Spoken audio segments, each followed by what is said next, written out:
When you were starting the restaurant and building a movement of following in Berkeley in the early 70s, how hard was it sourcing local food with integrity?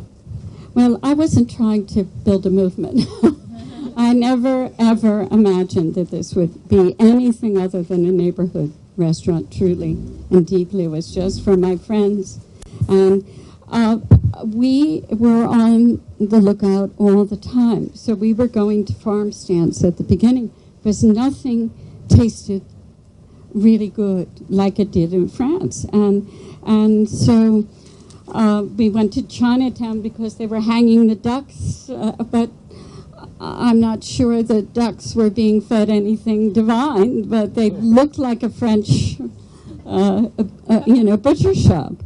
And I mean, we were that naive about it. And it wasn't until we really found a forager, and that was very important for us, to have one person who was on the staff that was going out and searching for the farms and for the producers. One of the first ranchers we found was Frank Del Porto when he was raising lambs.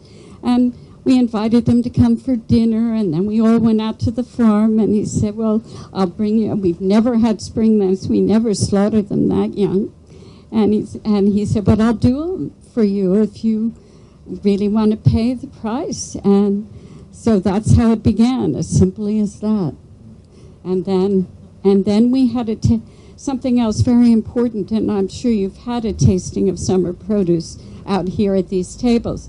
But we invited all the chefs and all the farmers that we could to a tasting. And we talked about what we cooked for the farmers, and then we talked about what we really like to have them plant. And that was the beginning, I think, of the farm to table movement. And I think that's what really inspired the farmers markets in San Francisco, absolutely, without question, and was an extension of that. And once the farmers realized that we were willing to pay the price, they immediately became connected. And it was paying the price for the precious food that they grow.